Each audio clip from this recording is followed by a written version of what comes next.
জান্নাতি আর জাহান্নামী যারা, এদের মধ্যকার যে কথোপকথন, এটা মুহাওয়ারা, মুকালামা, ইংলিশে বলা হয় ডায়ালগ।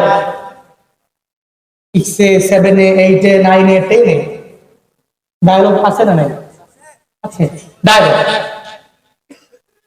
হয়তো কোনো দোকানদারের সাথে ডায়ালগ, হয়তো কোনো বন্ধুর সাথে ডায়ালগ, তাহলে স্টুডেন্ট টিচারের সাথে ডায়ালগ, কথোপকথন নিজের চলার পথের বিভিন্ন বিষয়ে, অথবা কোন লাইব্রেরিয়ানের সাথে ডায়ালগ, কথোপকথন। আরবিতে বলা হয় এটাকে মুহাওয়ারা, মুকালামা, একজন আরেকজনের সাথে কথোপকথন। আল্লাহ পাক এই 6টা আয়াতে কারিমার মধ্যে জান্নাতি এবং জাহান্নামীদের মধ্যকার যে মুহাওয়ারা, এটা আল্লাহ পাক নিজেই কোরআনে জানায়া দিয়েছেন যে যারা জান্নাতি হবে এবং যারা জাহান্নামী হবে, এই দুইটা দলের মাঝে মুহাওয়ারা হবে, মুকালামা হবে। এরা একজন আরেকজনের সাথে কথা বলবে। সুবহানাল্লাহ পড়বেন না? আমরা সবাই জানি একটা কথা, হাসরের ময়দানে দল দুইটা, এক দল জান্নাতি আরেক দল, বলেন না, এক দল জান্নাতি আরেক দল। দুনিয়ার সমস্ত মানুষেরা জান্নাতি, হ্যাঁ, সব জান্নাতি হবে। কেউ জান্নাতে যাবে, কেউ জাহান্নামে যাবে। কি বাস্তবতা। আল্লাহ পাক কোরআনে এই বিষয়ই বলেছেন, ইন্নাল আবরারা লাফি নাঈম ওয়া ইন্নাল ফুজ্জারা লাফি জাহিম।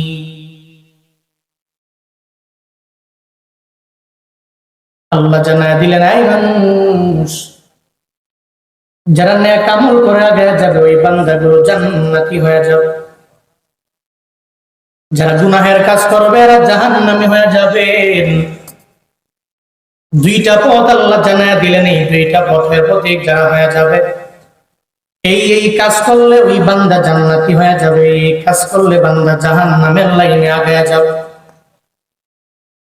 কোন কাজের মাধ্যমে জান্নাত পাবে এ ব্যাপারে আমার মাওলা কালামুল্লাহ শরীফের মধ্যে আমার মদিনাওয়ালা নবীর মাধ্যমে জানায় দিলেন। কোন কোন কাজগুলো করলে জাহান্নামী হওয়া লাগবে এই কাজের ব্যাপারেও আমার মাওলা কোরআনের মধ্যে জানায় দিলেন। আল্লাহ পাক জানায় দিলেন দুইটা পথের কথা, একটা হলো জান্নাতের পথ আর একটা হলো জাহান্নামের পথ। দুইটা পথের ব্যাপারে আল্লাহ জানায় দিলেন। কোন বান্দা যদি নেক আমল করে নিজের পরিপূর্ণ সাজায় উড়ানদারা জিন্দেগিটাকে গঠন করে আগায় যায়, আবরারদের অন্তর্ভুক্ত হয়ে যাবে। আর আল্লাহ জানায় দিলেন যে বান্দাগুলো আমার আবরার বান্দাদের অন্তর্ভুক্ত হয়ে যাবে, আমি আল্লাহ দইরা হাসরের ময়দানে এদের বেলা হিসাব জান্নাতে দিয়ে দিব।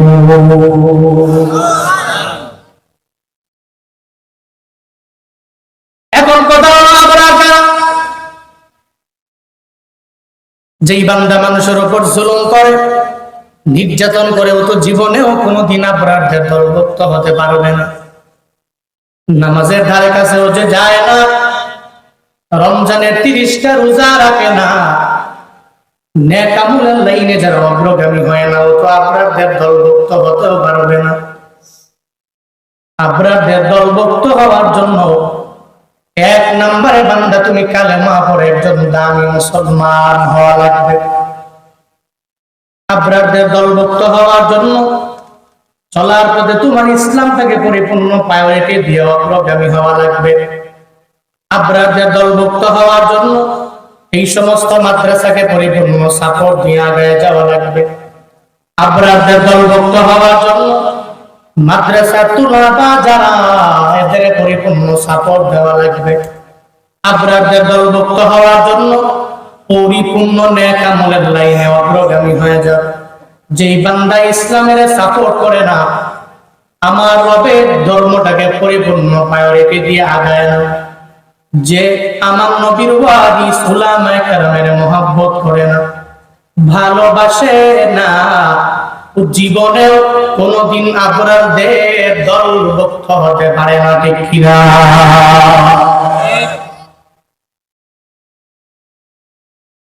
বগুড়া দুপচাচিয়ায় একটা সন্তানের ব্যাপারে আলিমে পড়তো মাদ্রাসার ছেলের ব্যাপারে র‍্যাব যে জানায় দিল সে নাকি তার মাকে দুনিয়া থেকে বিদায় করে দিয়েছে। পুরো দেশের মানুষ বড় অবাক, এটা মাদ্রাসার ছেলে হইয়া কিভাবে তার মাকে দুনিয়া থেকে বিদায় করে দেয়। ওই যে র‍্যাবে ট্রাই করলো, আবার বলে ঘটনা নাকি মোড় নিয়ে দিছে, বলে ওই ছেলে নাকি তার মাকে মারে নাই। পাশের বাসার মসজিদ নাকি প্রতিবেশী নাকি ওই মহিলা নাকি তারে কোন ভাবে নাকি দুনিয়া থেকে বিদায় করে দিল, ঘটনার মোড় নিয়ে নিল, পরিবর্তন করে ফেললো। ওই ছেলেটাকে এত পরিমাণে অপদস্থ করা হলো। একটা ছেলের মা যখন দুনিয়া থেকে বান্দা বিদায় নিয়ে চলে যায়, এমনি মনটা বড় খারাপ। আবার যদি প্রেশার ক্রিয়েট করে তাকে বলানো হয় তুমি বলো তোমার মায়ের তুমি মারলা, এটা বলার কারণ কি? এজন্য তো অনেক জায়গায় দেখলাম অনেক বড় বড় সেকুলাররা পর্যন্ত ফেসবুকে পোস্ট দিয়ে দিল যে মাদ্রাসায় পড়ুয়া ছেলেরা এদের মাকে বিন্দু মাত্র পরিমাণ মহাব্বত করে না, ভালোবাসে না। এদের মাকে এরা দুনিয়া থেকে বিদায় করে দেয়, এরাও সুযোগ পেয়ে গেল, ওই রবের সংবাদ প্রচারের মাধ্যমে সুযোগ পেয়ে গেল।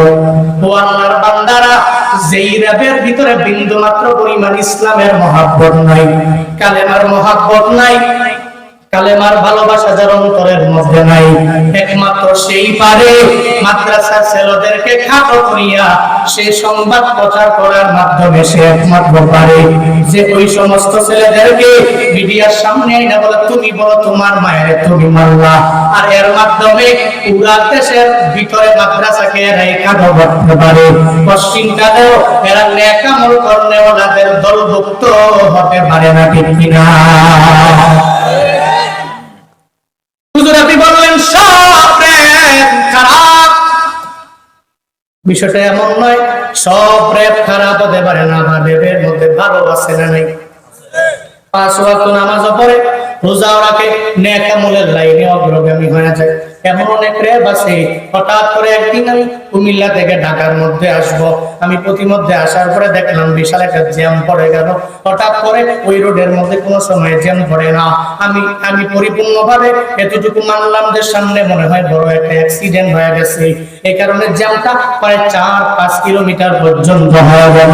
আমি রওনা হয়ে গেলাম, এরপরে দেখি রেবের আর সামনে ওই গাড়ির মধ্যে নাকি ইয়াবা আছে। এই ব্যাপারে ইয়াবা পূজার জন্য গাড়িগুলোকে ব্রেক দেয়, একটা একটা করে গাড়ি খুঁজে, এরপরে একটা একটা গাড়ি ঢাকার মুখে সাইডা দেয়। আমার গাড়ি যখন আসে আমি গ্লাসটাকে নামাইয়া আমার চেহারাটা খুইলা বললাম আসসালামু আলাইকুম। একটা রেবের মানুষ, ওই রেব হওয়ার পরে আমার জানায় দেয় হুজুর আপনার বয়ান তো আমি শুনে আপনি জুনায়েদ আল হাবিব না? বলে হ্যাঁ হ্যাঁ। বলে কুমিল্লায় বাড়ি, আমারও বাড়ি কুমিল্লা, আপনারে মহাব্বত করি, ওলামায়ে কেরামদেরকে অনেক পরিমাণে ভালোবাসি। আমারে বলল হুজুর যান, আপনাদের মতো আলেমদের গাড়ির মধ্যে ইয়াবা থাকতে পারে না, কারণ ওলামায়ে কেরামেরা সবচেয়ে পরিমাণে আমার মাওলারে বেশি ভয় করে। এরা ইয়াবা সেবন করতে পারে না, এরা পশ্চিমকালেও মদ পান করতে পারে না, এরা অন্যায় কাজে যাইতে পারে না। এমন প্রশাসনের লোক আমাদের প্রশাসনিক লাইনে আসতে বাবা, এরা আল্লাহকে ভয় করে, ওলামায়ে কেরামের মহব্বত করে আগে যায়। আবার এমন কিছু আছে ইসলামকে বিন্দু মাত্র পরিমাণ মহব্বত করে না, হুজুরদেরকে দেখলেই গা জ্বলে, মানুষ সর্বাবস্থায় ওলামায়ে কেরামের ঘৃণা করে। এমন র‍্যাব, এমন পুলিশ, এমন সেনাবাহিনী আমাদের দেশে আছে না? ওই ওদের দলভুক্ত একজন চেষ্টা করলো যে এই ছেলেটাকে যেমনি হোক, সে মাদ্রাসার ছেলে তো, আবার বৈষম্য বিরোধী ছাত্র আন্দোলনের সময়ে ফেসবুক ওয়ালে কতগুলো পোস্ট দেখা গেছে, তাকে হেয় করার জন্য জোরপূর্বক তাকে বলা হলো তুমি বলো তোমার মাকে তুমি মেরেছো। তোমার একদিন না যেতে ঘটনার মুহূর্ত পরিবর্তন হয়ে গেছে। ইতিমধ্যেই ফেসবুকে ছাত্রলীগের বড় বড় রবের বান্দারা, বড় বড় লিডাররা, বড় নেতারা ফেসবুকে পোস্ট দেয়, কই তুমি বৈষম্য বিরোধী ছাত্র আন্দোলনের পোলাপান নিজের মায়েরা ফ্রিজে ঢুকায়। বুঝছেন বিষয়টা? এদের মূল কথা হলো, মূল চিন্তা ভাবনা হলো ইসলাম যারা ফলো করে, যারা কালেমা পড়ে, ইমানদার যারা, যে সমস্ত ব্যক্তিদের অন্তরের ভিতরে রবের ভয়, তাকওয়া, মানুষের অন্তর থেকে এদের ভালোবাসা থেকে এরা দূরে সরাতে চায়, কিন্তু এরা জানে না যে সমস্ত ব্যক্তি আল্লাহকে ভয় করে, আল্লাহ পাক নিজেই বলেছেন ইন্না আকরামাকুম ইনদাল্লাহি আতকাকুম, যে ব্যক্তি আল্লাহকে বেশি ভয় করে দুনিয়াতে এবং আখিরাতে তার চাইতে বেশি সম্মানিত কেউ হতে পারে না। চিল্লায় পড়ো ঠিক কি না? যারা আল্লাহকে ভয় করে এরা সম্মানিত। ঘোষণা কার? আল্লাহ। ঘোষণা কার? আল্লাহ। আল্লাহ পাক জানায়া দিলেন যারা আবরাররা জান্নাতি হয়ে যাবে, যারা ফুজ্জারেরা জাহান্নামী হয়ে যাবে। জান্নাতি আর জাহান্নামীদের মধ্যে আমার মাওলা একটা মুহাওয়ারার ব্যবস্থা করে দিবে, কথোপকথনের ব্যবস্থা হয়ে যাবে। মনের মধ্যে বড় প্রশ্ন জাগতে পারে বান্দা, আল্লাহ পাক জান্নাত আর জাহান্নামের মধ্যে মুহাওয়ারা কেমনে লাগাবে, মুকালামা কেমনে ঘটাবে, আর একজনে জান্নাতে আর একজনে জাহান্নামে কেমনে সম্ভব হয়ে যায়? যদি আল্লাহ সম্ভব করতে না পারে, তোমার ইমু বানানেওয়ালা কেমনে সম্ভব করলো? তোমার হোয়াটসঅ্যাপ বানানেওয়ালা কেমনে সম্ভব করলো রে বাবা? ইউটিউব বানানেওয়ালা কেমনে সম্ভব করলো? টেলিগ্রাম বানানেওয়ালা কেমনে সম্ভব করলো? কোথায় বাংলাদেশ, কোথায় সৌদি আরবের দেশ? ওই সৌদি আরবে আমার বাংলাদেশি প্রবাসী আছে না নাই? আছে কি? সারাদিন রাত লাগাইয়া মায়ের সাথে কথা বলে, বাবার সঙ্গে কথা বলে, বারবার বারবার মায়ের চেহারাটা দেখা, তারপরে কাজে জন্য যায়, সকালেও বিবির সঙ্গে কথা বলে, দুপুরেও বিবির সঙ্গে কথা বলে, রাতের বেলাও বিবির সঙ্গে কথা বলে, এরপরে সারা দিন রাত লাগাইয়া রিমোটে কথা বলে, হোয়াটসঅ্যাপে কথা বলে। ও বান্দারা, দুনিয়াতে যদি ইমুওয়ালারা ইমু বানাইয়া এত গুরুত্ব তাকে পরিপূর্ণ কাছে নিয়ে আসতে পারে, সুন্দর করে যদি মোবাইলের মাধ্যমে কথা বলতে পারে, একজনে সৌদি আরব আর একজনে বাংলাদেশ কথা বলা যায়, কোথায় আমেরিকা, কোথায় বাংলাদেশ, এরপরে মোবাইলের মাধ্যমে কথা বলা যায়, সময় লাগে না 3 সেকেন্ড 4 সেকেন্ড 5 সেকেন্ড রিং হওয়ার পরে অটোমেটিক অনলাইনে টেলিফোন ধরে কথা বলে, হাই হ্যালো কেমন আছো বলে ভালো আছি, এরপরে কুশল বিনিময় আরম্ভ করে দেয়।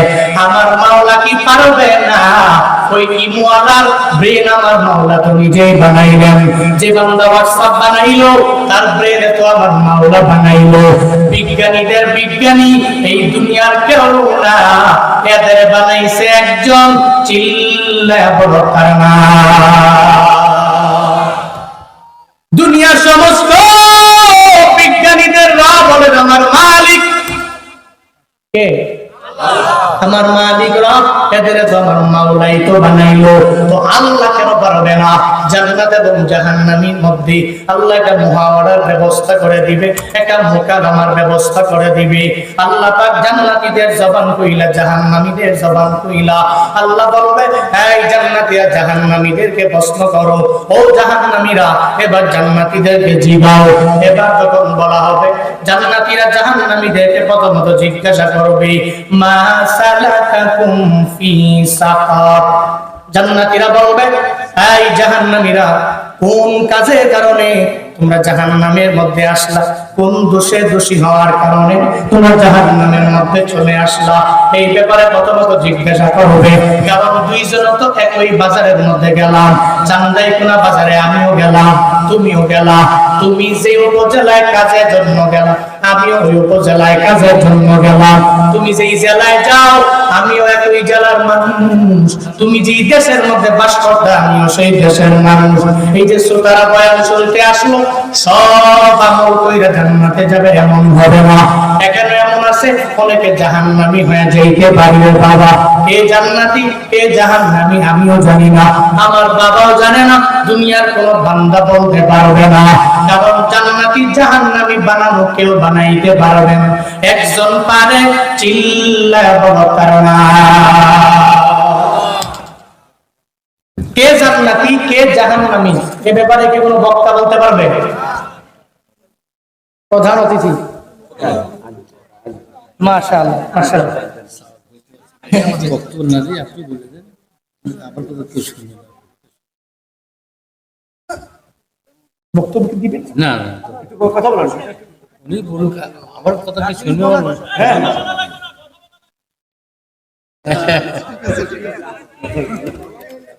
আমি তাই বলতেছি যে উনি আসার পরেই আমারই বলতেছে যে আমি বলবো না, আপনি বলে দেন। আপনাদের আজকের এই মাহফিলের সম্মানিত প্রধান অতিথি, রায়গঞ্জ উপজেলা বিএনপির সম্মানিত সাধারণ সম্পাদক জনাব মোহাম্মদ ভিপি আইনুল হক সাহেব, উনি আসছেন। আপনারা তো চিনেনি নাকি? আপনাদের এলাকার খ্যাতির সন্তান। আল্লাহ নেক হায়াত দান করুক, সকলেই পড়ি আমিন। আরো জোরে পড়ে আমিন। রাগ করেছেন আপনারা? কষ্ট পেয়েছেন আপনারা? মনে রাখবেন, কে জান্নাতি কে জাহান্নামী এ ব্যাপারে কে বলতে পারে? আরো জোরে বলেন না, কে বলতে পারে? দুনিয়ার কোন ব্যক্তি বলতে পারবে? এখানে অনেক মানুষ আছে যে বান্দা জান্নাতি হবে, আবার কেউ আছে জাহান্নামী হয়ে যাবে। সব মানুষ জান্নাতি হতে পারবে না, সবে আবার জাহান্নামীও হবে না। হাশরের ময়দানে জান্নাতে যেই বান্দা চলে যাবে, জাহান্নামী যারা হয়ে যাবে। জান্নাতি মানুষগুলো জাহান্নামীদেরকে জিজ্ঞাসা করবে, ও জাহান্নামীরা, কোন কাজের কারণে জাহান্নামের মধ্যে চলে আসলা, জানায়া দাও। জাহান্নামীদেরকে বলার পরে জাহান্নামীরা জানায়া দিবে জান্নাতীরা কেন জাহান্নামে আসলাম জানি। ক্বালু লাম নাকু মিনাল মুসাল্লিন।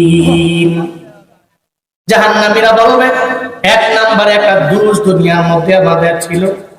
যতই হুজুরের নামাজের ব্যাপারে বয়ান করলো, আমরা নামাজের মধ্যে গেলাম না, আমরা ফজরও পড়লাম না, আমরা যোহরও পড়লাম না, আমরা আসরও পড়লাম না, মাগরিবও পড়লাম না, এশাও পড়লাম না। এই এলাকায় এত ওয়াজ মাহফিল, এরপরেও মসজিদের মধ্যে মুসল্লি নাই কেন? ফজরে কেন যায় না, যোহরে কেন যায় না, আসরে কেন যায় না, মাগরিবে এশায় কেন যায় না? বন্দারে, ফজর যোহর আসর মাগরিব এশার নামাজের মাধ্যমে মুসল্লি দিয়া ভরপুর করানোর মাধ্যমে তো ওয়াজ মাহফিল পরিপূর্ণ কামিয়াবি লাগবে। কিন্তু কপাল পোড়া মুসলমান, হুজুরের সুর শুই না, বয়ান শুনতে বড় মজা লাগে, ফজরও পড়ে না, যোহরও পড়ে না। এমনকি এই যে আজকেও বয়ান শোনার জন্য এতগুলা বান্দা আসলো, অনেকে আছে বাড়িতে যাওয়ার পরে আসতেছে, ফজরের নামাজও ঠিক মতো পড়বে না, আছে না? আল্লাহ পাক বলেন, হাশরের ময়দানে জান্নাতি আর জাহান্নামীদের মধ্যে আমি আল্লাহ একটা মুহাওয়ারার ব্যবস্থা করে দিব। জান্নাতীরা জিজ্ঞাসা করবে, ও জাহান্নামীরা, কি কারণে তোমরা জাহান্নামের মধ্যে আসলে? জাহান্নামীরা বলবে, ও জান্নাতীরা, আমরা দুনিয়াতে নামাজ পড়ি নাই, ওয়ালাম নাকু নুতাইমুন মিসকিন। এক নম্বরে আমাদের দোষ ছিল, লাম নাকু মিনাল মুসাল্লিন, আমরা মুসল্লিদের ধারে কাছেও যেতাম না, নিজের মুসল্লি বানাইতে পারলাম না। হুজুরেরা বারবার বলার পরেও হুজুরদের কথাটাকে পরিপূর্ণ গুরুত্ব দেই নাই। আমি চিন্তা করলাম, মুরব্বী হয়ে যাওয়ার পরে আমি নামাজ আদায় করব, কিন্তু কপাল পোড়া মুসলমান, মুরব্বী হতে পারবা কি পারবা না এই ব্যাপারেও তো গ্যারান্টি নাই। হঠাৎ করে মরণ হয়ে যাবে, তখন তুমি জাহান্নামের মধ্যে যাওয়া লাগবে। ওদিন আফসোস করে করে জাহান্নামীরা বলবে, জান্নাতি, তোমরা তো হুজুরের ডাকে শুই না, এরপরে নামাজের মধ্যে গেলা, আমরা নামাজের মধ্যে যেতে পারি নাই। আজকে তোমাদের কপাল বড় ভালো, আমাদের কপাল বড় খারাপ। জান্নাতীদের কপাল, যদি জান্নাতীরা জান্নাতের মধ্যে ঢুকে যায়, এদের কপাল ভালো নাকি খারাপ? কি মনে হয় আপনারা যদি আল্লাহ মায়া কইরা জান্নাতে ঢুকায়া দেয়, আপনার কপাল ভালো না খারাপ? ও মিয়া, এই পৃথিবীর সমস্ত ধনী ব্যক্তিগুলো যারা কোটিপতি, মোস্ট রিচেস্ট পিপল যারা সমাজে আছে, এই দেশে আছে, এই পৃথিবীতে আছে, অনেক টাকা, অনেক বাড়ি, অনেক গাড়ি, এ নিজেও জানে না কত টাকা পয়সার মালিক। হাশরের ময়দানে আল্লাহ যদি ঘাট করে ধাক্কা দিয়া গজবের ফেরেশতার মাধ্যমে জাহান্নামে দেয়, এই পৃথিবীর টাকা পয়সা, বাড়ি গাড়ি, যশ খ্যাতি, প্রসিদ্ধি কোনো লাভ হবে? আরেকজন ব্যক্তি ঠিক মতো খাইতে পারে না, ঠিক মতো চলতে পারে না, দেলেবা, দিন মজুর, দিনে আনে দিনে খায়। আসলে ময়দানে আল্লাহ যদি কয়, এই দেলেবা, যা জান্নাতে চলে যা, ওই দেলেবা দুনিয়াতে কষ্ট করলেও ও যদি জান্নাতে যায়, আমার মতো মুশকিল ব্যক্তির চাইতে, আমার মতো টাকাওয়ালার চাইতে, আমার মতো যশ খ্যাতিওয়ালা ব্যক্তির চাইতে ওই রিকশাওয়ালা বাপের দরবারে হাজার হাজার কোটি কোটি গুণে বড় দামি। ঠিক কিনা? ঠিক কিনা? যে ব্যক্তিগুলোকে আল্লাহ হাশরের ময়দানে বলে, যাও জান্নাতে যাবে। কারণ যেই বান্দা জান্নাতে যাবে ওই বান্দার মতো দামি কেউ নেই। অনেক বড় হুজুর, ওই হুজুর জান্নাতে যাবে গ্যারান্টি নেই। অনেক বড় লিডার, ও জান্নাতে যাবে বান্দা গ্যারান্টি নেই। আমলের মাধ্যমে আমার রবের পক্ষ থেকে একটা ওসিলা দিয়ে জান্নাতে যাওয়া লাগবে। আল্লাহ পাক বলেন, এই জান্নাতি আর জাহান্নামীদের মধ্যে যখন মুহাওয়ারা লাগায়া দিব, জাহান্নামীরা আফসোস করে করে কান্না করবে আর বল, ও জান্নাতীরা, তোমরা জান্নাতি হয়ে গেল, আমরা জাহান্নামী হয়ে গেল, জান্নাতের মেহমান আমরা হতে পারলাম না। জান্নাতের মধ্যে আল্লাহ যখন একটা অনুষ্ঠানের ব্যবস্থা করে দিবে, এই যে ওয়াজ মাহফিল, এমন একটা মাহফিল আমার মাওলা জান্নাতের মধ্যে করবে, জাহান্নামীরা যাই না চোখের পানি ফালায়া ফালায়া কান্না কইরা এমন একটা হালত হয়ে যাবে, নিজে তো আগুনে পুড়ে পুড়ে পুড়ে পুড়ে সারকার হয়ে যাবে। এরপরে আমার মাওলার সাথে পরিপূর্ণভাবে সাক্ষাতের জন্য এরা অনেক পরিমাণে পাগল হয়ে যাবে, কিন্তু পারবে না, কারণ জাহান্নামীরা আমার মাওলাকে দেখবে না, আমার আল্লাহকে দেখতে পারবে না। যেই বান্দা জান্নাতি হবে আমার মাওলার মুলাকাত সে পেয়ে যাবে, যেই বান্দা জান্নাতি হয়ে যাবে আমার আল্লাহর মুলাকাত সে পেয়ে যাবে। ফামান কানা ইয়ারজু লিকা রাব্বিহি ফালইয়ামাল আমালান সালিহা ওয়া লা ইউশরিক বিইবাদাতি রাব্বিহি আহাদা। আল্লাহ পাক বলেন, আমার কোন বান্দা যদি আমি রবের মুলাকাত পেতে চায়, আমি রবের সাক্ষাৎ নিয়ে আগায় যেতে চায়, কোন বান্দা যদি আমি রবের দেখা নিজের জীবনটাকে ধন্য বানাইতে চায়, তাহলে দুইটা গুণে বান্দা গুণান্বিত হওয়া লাগবে। এক নাম্বার গুণের নাম, আমার ওই বান্দা নেক আমল করবে, নেক আমলের পরে জীবনে কোনোদিন আমি রবের সাথে শিরিক করবে না, কাউকে শরীক লাগাবে না। এই দুইটা গুণে যদি গুণান্বিত হয়ে যাও, আল্লাহ হাসরের ময়দানে তোমার আমরে জান্নাত দিবে। আর এই যে বান্দাগুলো জান্নাতি হবে, আল্লাহ এদের সাথে পরিপূর্ণ দিদার লাগাবে, আল্লাহর সাথে এদের মুলাকাত হয়ে যাবে। জান্নাতীরা যখন জাহান্নামের মধ্যে যাবে, জান্নাতীরা জান্নাতে যাওয়ার পরে হঠাৎ করে একটা অদৃশ্য থেকে সালাম চলে আসবে, আসসালামু আলাইকুম ইয়া আহলাল জান্নাহ। যখন এই ব্যাপারে অদৃশ্য থেকে একটা সালাম আসবে, জান্নাতীরা বলবে ওয়া আলাইকুমুস সালাম, কে আপনি, কে এই অদৃশ্য থেকে সালাম দিয়া দিলেন, আপনারে দেখি না। আল্লাহ পাক বলবে, ও আমার জান্নাতি বান্দারা, আমি অন্য কেউ না, আমি হলাম তোমাদের রব, অদৃশ্য থেকে তোমাদেরকে আমি সালাম দিয়া দিলাম। কে সালাম দিবে? আল্লাহ সেই দিন প্রত্যেকটা জান্নাতি বান্দারে সালাম দিবে, আসসালামু আলাইকুম ইয়া আহলাল জান্নাহ, ও জান্নাতীরা, আসসালামু আলাইকুম, তোমাদের উপরে শান্তি বর্ষিত হোক, আমি রবের পক্ষ থেকে সালাম গ্রহণ করেন। আল্লাহ পাক সালাম দিবেন, এরপর অবাক হয়ে বলবে, কে আপনি? আল্লাহ বলবে, আমি আল্লাহ।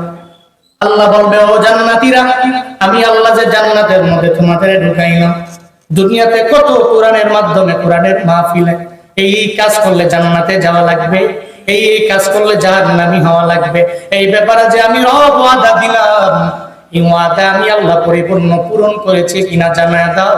জান্নাতীরা বলবে, আল্লাহ আপনি পূরণ করেছেন। তখন জান্নাতীদের ভিতরে দুইটা দল হয়ে যাবে, একটা দল বলবে, আল্লাহ গো আপনার ওয়াদা আপনি পূরণ করলেন, আর একটা দল বলবে, না আল্লাহ গো আপনার ওয়াদা পূরণ হয় নাই। এক দল বলবে, হে মালিক আপনার ওয়াদা পূরণ হয়ে গেল, আর এক দল বলবে, না না আপনার ওয়াদা পূরণ হয় নাই। আল্লাহ পাক সেদিন বলবে, তোমরা যারা না বললা আমি আল্লাহ পরিপূর্ণ ওয়াদা পূরণ করতে পারি নাই, তোমরা কারা? বলে, আল্লাহ গো আমরা দুনিয়াতে কিছু উলামা যারা পরিপূর্ণ ইলম দ্বীন অর্জন করলাম, মাদ্রাসায় পড়ার মাধ্যমে আমরা জানতে পারলাম গো আল্লাহ, আমরা আলেম, জান্নাতের মধ্যে বড় মায়া করে আমাদের ঢুকিয়ে দিলেন। আল্লাহ গো পরিপূর্ণ হক আপনি আদায় করতে পারেন নাই।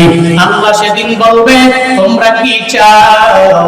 কেন তোমরা বললা আমি আল্লাহ তোমাদের হক আদায় করতে পারি নাই? উলামায়ে কেরাম বলবে, ও দয়ার মালিক, এই জান্নাতের মধ্যে আসার পরে সব জান্নাতি নিয়ামত পেয়ে গেলাম, সব নাজ নিয়ামত পেয়ে গেলাম, কিন্তু আল্লাহ গো আপনারা তো দেখতে পেলাম না, আপনার দিদার আমরা পেলাম না, আপনার কুদরতি চেহারা আমরা দেখতে পারলাম না, নবীকে দেখতে পারলাম না। বন্দারে কোথায় মদিনা? এই যে উম্মতেরা এখানে বসে আছে, নবীর নাম শুনে চোখের পানি ফেলে কান্না করে, এরা নবীরে দেখে নাই, এরা নবীরে পায় নাই, এরপর বিভিন্ন জায়গায় যা চোখের পানি ফেলে ফেলে নবীর কাহিনী শুনি না কান্দে, আমার মায়ার নবীর জীবনে বইরা বইরা কান্দে। বন্দারে এরপরে আমার নবীর জন্য কেন এত পরিমাণে মায়া? জান্নাতের মধ্যে যাওয়ার পরে যদি উম্মতের আমার নবীরে দেখতে না পারে, তাহলে তো আল্লাহ পরিপূর্ণ হক আদায় হবে না। উলামায়ে কেরাম জানায় দেয়, ও আল্লাহ আপনার দিদার বড় প্রয়োজন, আপনার নবীর দিদার বড় প্রয়োজন গো আল্লাহ। আল্লাহ গো একটা কিছুর ব্যবস্থা কইরা দেন। আল্লাহ সেদিন বলবে, হে আমার জান্নাতি বান্দারা, আমি আল্লাহ তোমাদের জন্য একটা ব্যবস্থা করে দিব, একটু অপেক্ষা করে নাও। মাজিদ নামক একটা জায়গা আছে, ওই জায়গার ভিতরে একটা মাহফিলের ব্যবস্থা করা হবে, ওই মাহফিলে তোমরা আসবা, আমি আল্লাহ স্বয়ং তোমাদেরকে দাওয়াত দিয়ে দিলাম। করেন সুবহানাল্লাহ। দাওয়াত দিছে কে?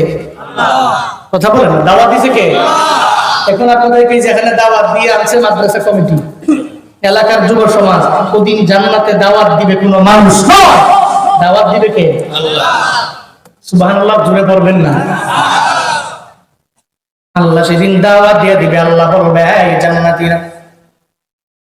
মাজিদ নামক জায়গার মধ্যে আসবা, ওই জায়গার মধ্যে আমি আল্লাহ তোমাদেরকে দাওয়াত দিয়ে দিলাম, একটা মাহফিলের ব্যবস্থা করা হবে। জান্নাতীরা বড় খুশি হয়ে যায়, মনে মনে ভাবে একটা মাহফিলের ব্যবস্থা জান্নাতের মধ্যেও হয়ে গেল। জান্নাতীরা এবার জান্নাতে মাহফিলের জন্য অপেক্ষায় রয়ে থাকবে। জান্নাতীরা চিন্তা ভাবনা করবে যে ওই জায়গায় মাহফিল হবে, আমরা সবাই যাব, একজনে আর একজনের সাথে বলা বলি করবে, একটু মাহফিলের সময় দিবে, মাহফিলে যাওয়ার জন্য পাগল হয়ে যাবে, প্রস্তুতি নিয়ে নিবে, বলে ওদিন আমার মাওলা দাওয়াত দিয়ে গেল, আমরা মাজিদ নামক জায়গার মধ্যে যাব, ওই জায়গার মধ্যে মাহফিল হয়ে যাবে। সব জান্নাতীরা যখন এবার অপেক্ষমান যে আল্লাহ মাহফিলের ব্যাপারে বলল, আমরাও মাহফিলের শোনার জন্য যাব, অপেক্ষা করে করে যখন মাহফিলের প্রিপারেশন আমার মাওলা নিয়ে নিল, ফেরেশতাদের মাধ্যমে জান্নাতের মাজিদ নামক জায়গায়, ওই জায়গার ভিতরে আমার মাওলা দুনিয়ার সমস্ত জান্নাতীরা ওই জান্নাতীদের জন্য মাহফিলের জন্য একটা প্যান্ডেল সাজাইলো। বন্দারে দুনিয়ার সাধারণ কোনো প্যান্ডেল না, এই প্যান্ডেল সাজাইলো ফেরেশতারা, এই প্যান্ডেলের জন্য মাঠের ব্যবস্থা করলো ফেরেশতারা, সব ফেরেশতারা হবে মাহফিল কমিটি। আর এই সভাপতি দুনিয়ার কেউ না, এর সভাপতি একজন, চিল্লায়া বলো তার নাম। আল্লাহ পাক আযাবের সভাপতি আমার মাওলা যখন দাওয়াত দিলেন, জান্নাতীরা এবার চলে গেল। জান্নাতীরা ওই মাহফিল শোনার জন্য সবার জন্য একটা একটা সিংহাসনের ব্যবস্থা করা হয়। সিংহাসনের ভিতরে যখন যায় জান্নাতীরা বসতে যায়, আল্লাহ পাক ফেরেশতাদেরকে বলে, এই ফেরেশতারা আমার জান্নাতি বান্দারা বয়ান শুনবে, এদেরকে একটু খাবার দিবা না, একটু শরাব দিবা না, প্রত্যেকের হাতের মধ্যে শরাব দিয়ে দাও। যেমন আজকে মাহফিলের পরে খাবারও আছে না নাই? আমারে বইলা দিছি, কিন্তু বয়ানের পরে খাবারও আছে। এটাই দুনিয়ার বাস্তবতা। দুনিয়ার মাহফিলে বয়ানের পরে খাবারও দেয়। আগেও কোনো কোনো জায়গায় সব শ্রোতা যারা আছে এদেরকে লাইনে ধরায়া, সিরিয়াল ধরায়া কোনো মাদ্রাসায় অথবা কোনো বাড়িতে খাওয়ায়, এমন অনেক মাহফিলও আছে। ঠিক তদ্রুপ ভাবে আল্লাহ বলবে, এরা খালি মুখে কোনো পানীয় ছাড়া, কোনো খাবার ছাড়া এর মাহফিল শুনবে কেমনে? এই ফেরেশতারা আমার জান্নাতি বান্দাগুলোর প্রত্যেকের হাতে একটা শরাবের বোতল, শরাবের গ্লাস দিয়ে দাও। সুবহানাল্লাহ। পকেটে থুন, বাড়ি যায় কই, আরো জোরে বলেন সুবহানাল্লাহ। গুনাহ হবে নাকি? খারাপ লাগতেছে আপনাদের? কষ্ট পাচ্ছেন নাকি আপনারা? আল্লাহ পাক ফেরেশতাদেরকে যখন বলবে, এই ফেরেশতারা আমার বান্দাগুলোরে এবার শরাব দিয়া দাও, সব জান্নাতীরা তাকায় দেখবে এই যে এখানে স্টেজ করা হলো, স্টেজের মধ্যে সব আনবিয়া আলাইহিমুস সালাতু ওয়াস সালাম বসে, তিনটা চেয়ার খালি আছে, এই তিনটা চেয়ারের মধ্যে কে বসবে রে?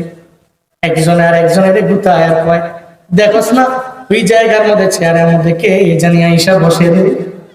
এতগুলো চেয়ারের মধ্যে সব নবীরা বসে রইল, তিনজনের জন্য চেয়ার খালি পড়ে রইল। এই তিনটা চেয়ারের মধ্যে কে বসবে?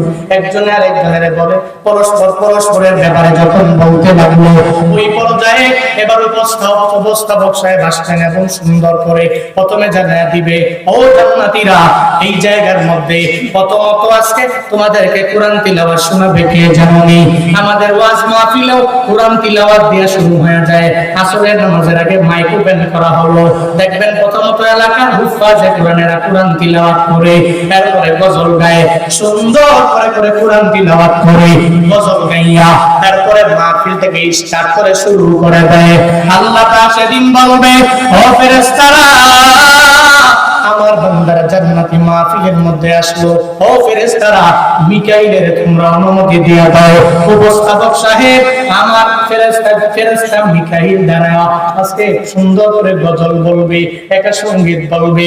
প্রথমত মিকাইল সঙ্গীতটা বলার পরে এরপরে ওই তিনটা চেয়ার তো খালি আছে, এরপরে উপস্থাপক সাহেব বলবে, আজকের বিশেষ অতিথি আসনটা গ্রহণ করবে হযরতে দাউদ আলাইহিস সালাম।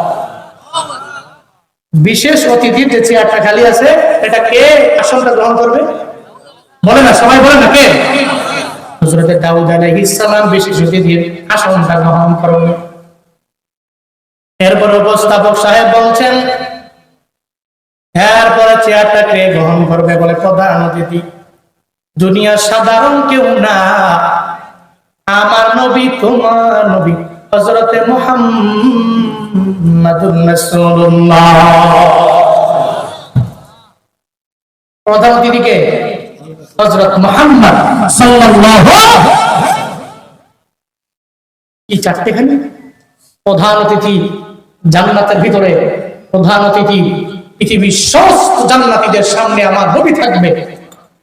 আল্লাহ নবীর সম্মান, নবীর মর্যাদা, নবীর মান আল্লাহ পাক কি পরিমাণে বাড়িয়েছেন, সুবহানাল্লাহ জোরে পড়বেন। নবীর উম্মত হয়ে কপাল পোড়া, তুমি আজকে চলার পথে চুলের কাটিং কাকে ফলো করে দিবা তুমি খুঁজে পাও না। নবী সাহাবায়ে কেরামের বাদ দিয়া তুমি খালি মেসির কাটিং খুঁজো, সেলুনে গিয়া মেসি যেমন কাটিং দিয়ে আমরা এনে দাও, নেইমার জন্য কাটিং দিয়ে আমার এমনে দাও, এমবাপ্পি জন্য কাটিং দিয়ে আমার এমনে দাও। তোমার কাছে মেসিরে চোখে পড়ে, নেইমারে পড়ে, এমবাপ্পিরে পড়ে, কপাল পোড়া। আমার মদিনা হলো নবীর আখলাক, নবীর আদর্শ।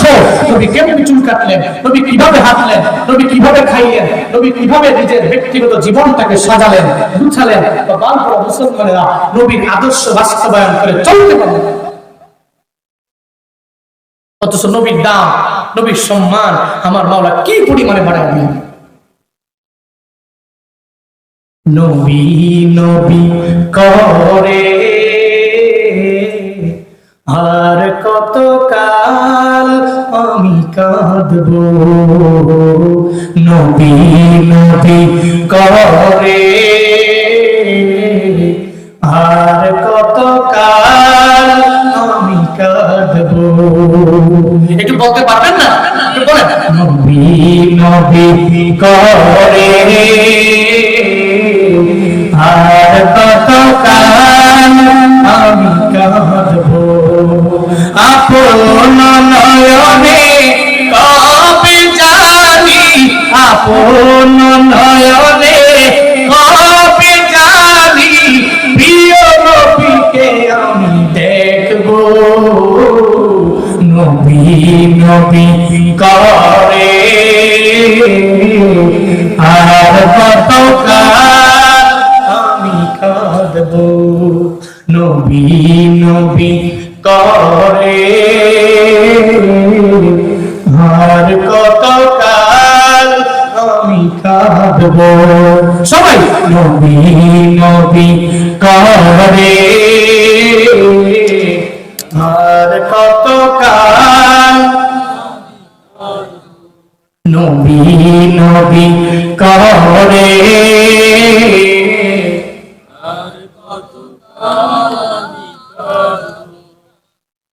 নবী নবী করে আর কত কাল কাঁদবো এই কান্দনে কবে জানি হবে সমাধি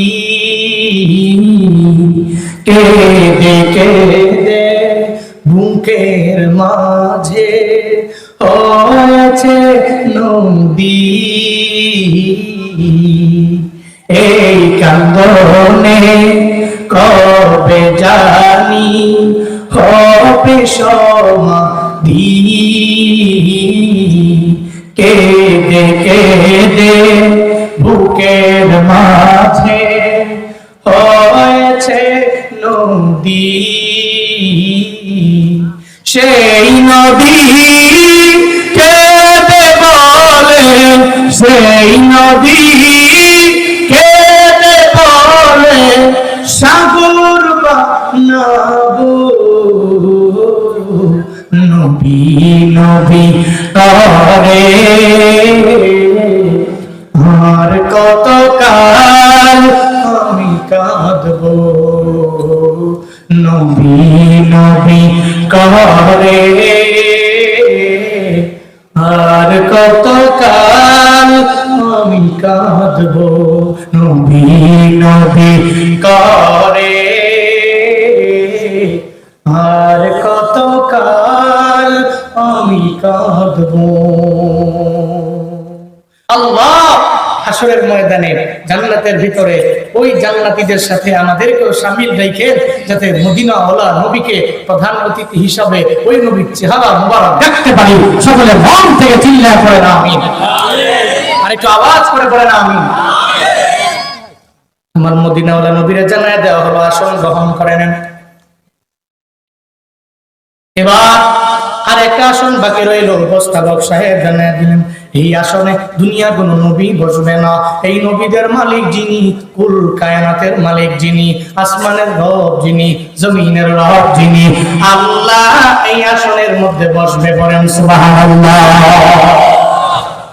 তিনটা আসনের মধ্যে একটার মধ্যে দাউদ পয়গম্বর আর একটার মধ্যে আমার নবী আর একটার মধ্যে আমার আল্লাহ তিনজন তিনটা আসনের মধ্যে বসলেন এবার বলবে আল্লাহ পাক বলবে ও দাউদ নবী আমার আমি আল্লাহ আপনার কণ্ঠটারে এত পরিমাণে মধুর বানায়া দিলাম আজকে সব জান্নাতীরা এখানে একা একা বসে থাকবে এমন না এরা কিছু শুনবে না এমনটা হবে না ও দাউদ পয়গম্বর আমি আল্লাহ আপনাকে কিতাব জাবুর দিয়েছি আপনার কণ্ঠ বড় সুন্দর এই সুন্দর কণ্ঠ যখন দিয়ে আপনি জাবর তিলাওয়াত করতেন আসমানের পাখিগুলো উড়ন্ত পাখিগুলো দাঁড়ায় যাইত আপনার জাবুরের তিলাওয়াত শোনার জন্য ও দাউদ নবী আমার আপনার কণ্ঠটারে আমি আল্লাহ এমন মধু দিয়ে ভরপুর বানায়া দিলাম ও দাউদ নবী গো আপনি যখন জাবর তিলাওয়াত করতেন ওই সমুদ্রের মাছেরা অতল গভীর থেকে দৌড়ায়া কিনারার মধ্যে আসলো আপনার কণ্ঠের মধুমাখা তিলাওয়াত শোনার জন্য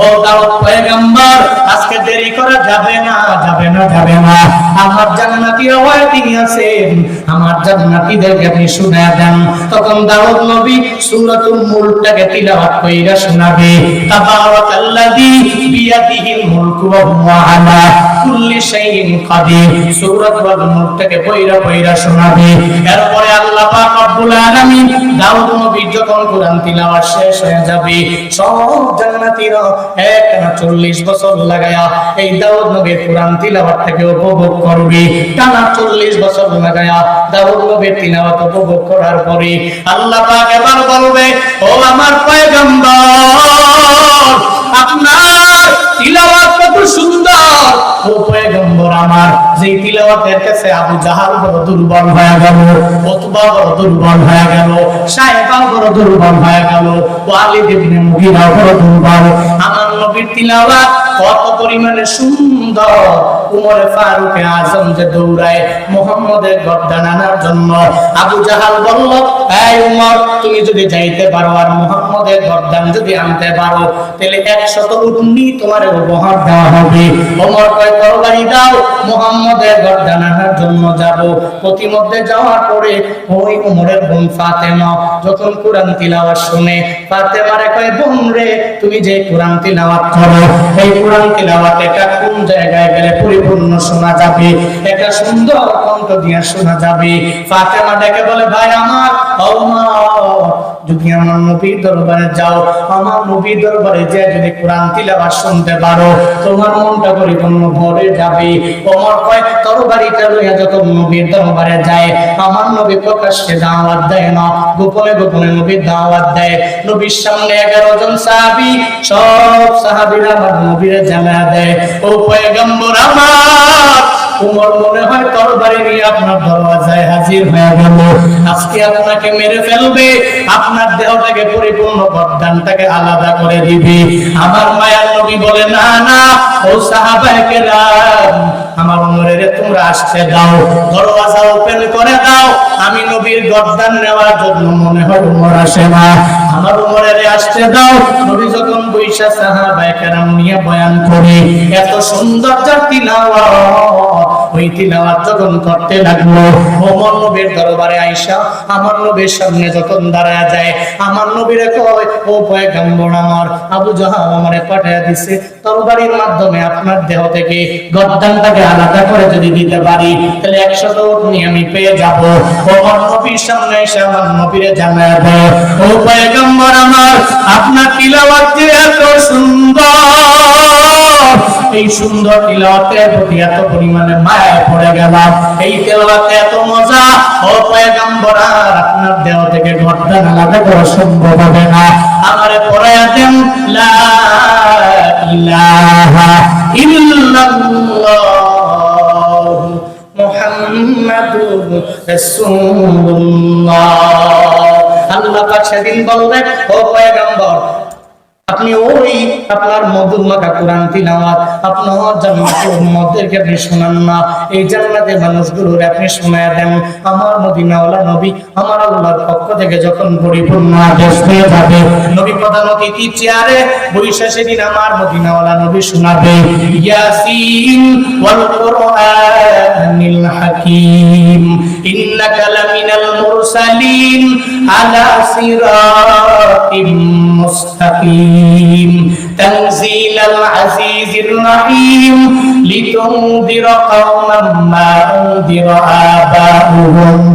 آباؤهم فهم غافلون।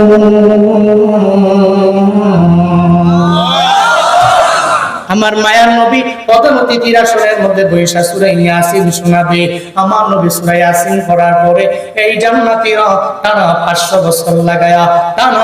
বছর লাগায়া আমার নবীর কুরআন তিলাওয়াত উপভোগ করবে, এরা বেহুশ হয়ে পড়ে থাকবে। বান্দারে ওই নবীর তিলাওয়াত বুঝি এত পরিমাণে সুন্দর, আবু বকরের কপাল ভালো আমার নবীরে পাইলো, হযরতে ওমরে ফারুকের কপাল ভালো আমার নবীরে পাইলো, হযরতে ওসমান রাদিয়াল্লাহু আনহু ওনার কপাল বড় ভালো আমার নবীরে পাইলো, হযরতে আলীর কপাল ভালো উনি আমার নবীরে পাইলো। আমার মদিনাওয়ালা নবী কুরআন তিলাওয়াতের শোনানোর কারণে এদের ঈমান দিন দিন বৃদ্ধি পায়। আমার মায়ার নবী সূরা ইয়াসিন কইরা যখন পরিপূর্ণ তিলাওয়াত শোনায় দিবে, 500 বছর একটানা উম্মতেরা পড়ে থাকবে। এরপরে আমার আল্লাহ সেদিন বলবে, ও আমার বান্দারা, আমি আল্লাহ আজকে সভাপতির আসনের মধ্যে বসলাম, আমি আল্লাহ নিজেই তোমাদেরকে সূরা রহমান তিলাওয়াত করে শোনাবো। সুবহানাল্লাহ, বাড়ি যাবেন আরো জোরে সুবহানাল্লাহ পড়বেন না? আল্লাহ কোন সূরা পড়বে বলেন না কোন সূরা? সূরাতুর রহমান।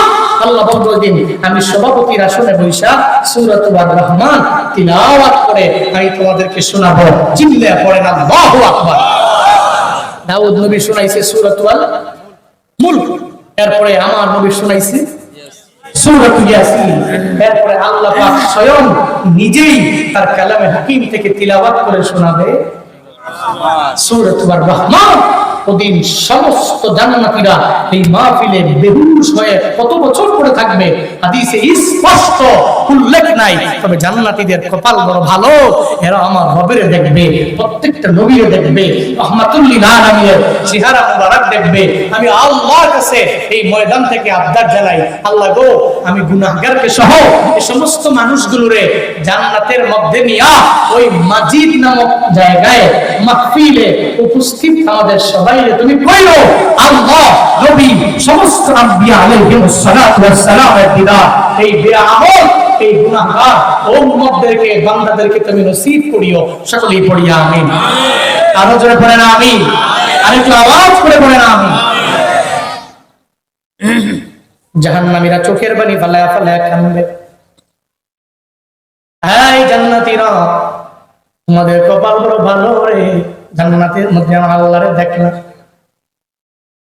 জাহান্নামীরা বলবে, কেন আমরা দুনিয়ার মধ্যে নামাজ পড়লাম না? তখন আফসোস করলেও বান্দারে বিন্দু মাত্র পরিমাণ কাজও আসবে না।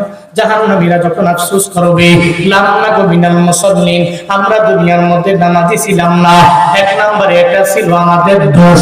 এই দোষের দোষী হওয়ার কারণে আমরা দুনিয়া থাকতে নামাজ না পড়ার কারণে আজকে জান্নাতটাকে হারাইয়া জাহান্নামের মধ্যে চলে আসলাম। এরপরে আবার জান্নাতীরা বলবে, এই জাহান্নামী বান্দারা, কেন জান্নাতের মধ্যে আসতে পারলা না? কোন জিনিস তোমাদেরকে জাহান্নামের মধ্যে নিয়ে গেল? তখন এরা বলবে, ওয়ালাম নাকু নুতিমুল মিসকিন, দুই নম্বরে আমাদের দোষ ছিল। মিসকিন যখন দুয়ারের মধ্যে আসলো, যার দুনিয়াতে কেউ নাই, যার দুনিয়াতে মাও নাই, যার দুনিয়াতে বাবাও নাই, যার দুনিয়াতে কেউ নাই, একটা মিসকিন, যে মিসকিন হলো নিঃস্ব অসহায় এমন মানুষ যার এই জগতের মধ্যে কেউ নাই। একটা মিসকিন যখন দুয়ারের সামনে আসলো, আমরা ওই মিসকিনটারে পরিপূর্ণ ধমক দিয়া দিলাম, তারাইয়া দিলাম, যার কারণে ওই মিসকিনদেরকে ধমক দেওয়ার কারণে আজকে জাহান্নামের মধ্যে আসছি, তোমাদের সাথে একসাথে জান্নাতের মধ্যে থাকতে পারি নাই। এর মানে বোঝা গেল, যারা মিসকিনদেরকে কথায় কথায় ধমক দেয়, এতিমের ধমক কথায় কথায় ধমক দেয়, একটা মা বাবা হারা সন্তানের ধমক দেয়, এরা জান্নাতি হবে না, বরং জাহান্নামী হয়ে যাবে। ঘোষণা আমার না, ঘোষণা কার? ঘোষণা কার? জান্নাতীরা বলবে, কেন গেছো? নামাজ পড়ি নাই, এজন্য গেছি। এর মানে বোঝা গেল, যে ব্যক্তি নামাজি, এই ব্যক্তি জান্নাত থেকে জাহান্নামীদেরকে বলবে, এই তুমি কেন গেছো? নামাজ পড়ি নাই। এর মানে যারা নামাজ পড়ে এরা জান্নাতি, যারা নামাজ পড়ে না এরা জাহান্নামী।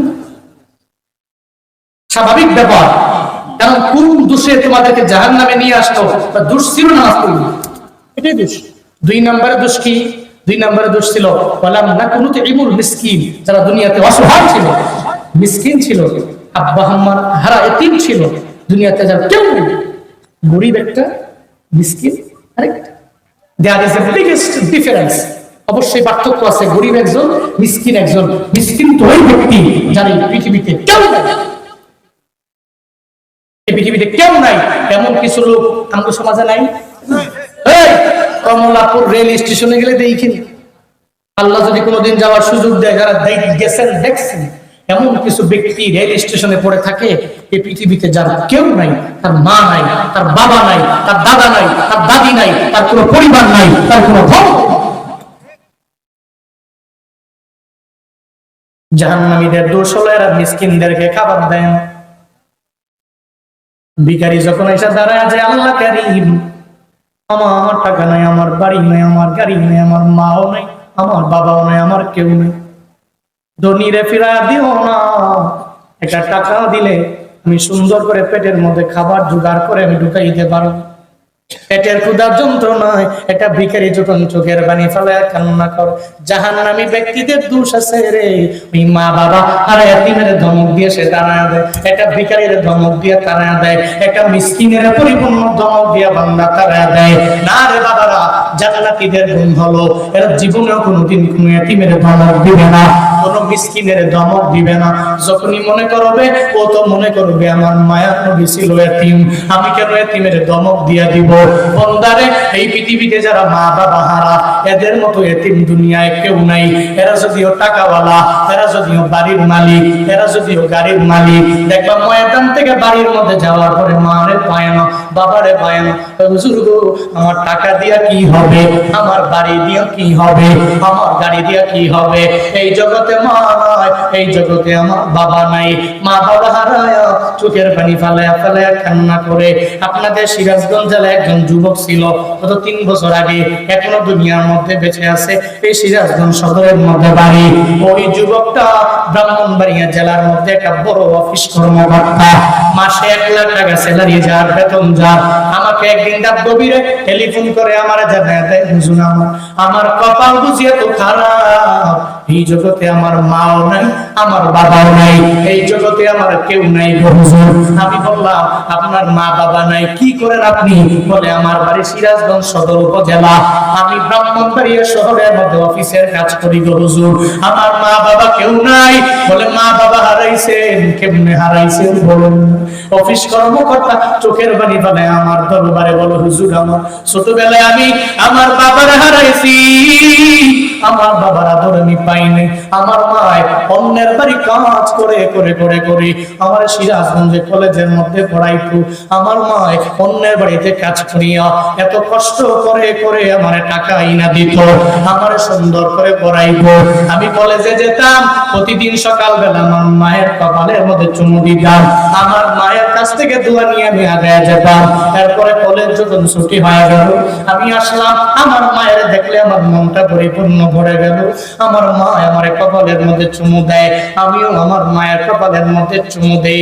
কিন্তু হুজুর গো, একদিন কলেজ যখন ছুটি হয়ে গেল, আমি কলেজ ছুটি হওয়ার পরে আমার বাড়ি আসলাম। আমি আইসা দেখি আমার বাড়ির ঘরের দরওয়াজা তালা মারা। আমার কপাল খারাপ, আমার ঘরের তালা মারা কেন? আমার মা কোথায় গেল? দেখবেন দুনিয়াতে যার বাবা নাই, তার মাই তো তার বাবা। তখন মায়ের কাছে সৌভাগ্যের গুণ এক এক করে জানায়। ওই অফিস কর্মকর্তা বলে, হুজুর আমার মা বাবা তো আগেই নাই, এখন হঠাৎ করে আমি বাড়ি যাওয়ার পরে দরওয়াজা তালা মারা দেখলাম। আমার মনে হলো আমার মায়ের মনে হয় কোথায় যেন চলে গেল, আমার সাইরা ফালা কোথায় যেন চলে গেল। আমি পাশের বাড়ির আমার চাচির দরবারে যাই, আর চাচির কাছে গিয়া বলি, ও চাচি আম্মা, আমার মায় কই? আমার মায়, আমি আসার পরে দরওয়াজার মধ্যে দেখি তালা মারা। আমার মায়ের ব্যাপারে একটু জানায় দাও, আমার মায়ের ব্যাপারে বলো। ওই চাচি আম্মা এটা শোনার পরে চাচি আম্মাও চোখ দিয়া বেয়ে বেয়ে পানি পড়ে। আমি চাচি আম্মারে কই, ও চাচি আম্মা, তুমি কেন চোখের পানি ফেলায় কান্না করো? ওই তোরে কেমনে বলি রে, কারণ তোর দুনিয়াতে বাবা নাই, দুনিয়াতে তুই বাবা হারাইলা। তোর মা একটু আগে স্ট্রোক করলো, ধরা পড়ে কইরা প্রতিবেশীরা নিয়ে ওই সিরাজগঞ্জ মেডিকেলের মধ্যে ভর্তি করা হলো। তাকে ওই জায়গার মধ্যে নেওয়া হয়েছে। সন্তানদের যাও যাও, তোমার মাকে হয়তো জীবনের শেষ দেখা তোমার দেখা লাগবে। অফিস কর্মকর্তা রাত গভীরে চোখের পানি ফেলে ফেলে কান্না করে আর বলি, হুজুরের পর আমি দৌড়াইয়া মনে হয় আসমানটা আমার মাথার মধ্যে ভেঙে পড়লো। আমার মা যদি দুনিয়া থেকে বিদায় নিয়ে চইলা যায়, এই জগতে আমার কেউ রবে না, আমার কেউ থাকবে না। আমি দৌড়াইয়া যখন ওই মেডিকেলের দিকে রওনা, আমার ডানে কে আমারে মারবে আমার খবর নাই, আমার বামে আমারে কে মারবে খবর নাই, অ্যাক্সিডেন্ট হবে কিনা এই ব্যাপারে বিন্দু মাত্র পরিমাণ আমার খবর নাই। আমি দৌড়াইয়া ওই মেডিকেল কলেজের মধ্যে যাইয়া আমার মায়ের যে কেবিং এর মধ্যে শুয়ে আছে, আমি আমার মায়ের দেখার জন্য গেলাম।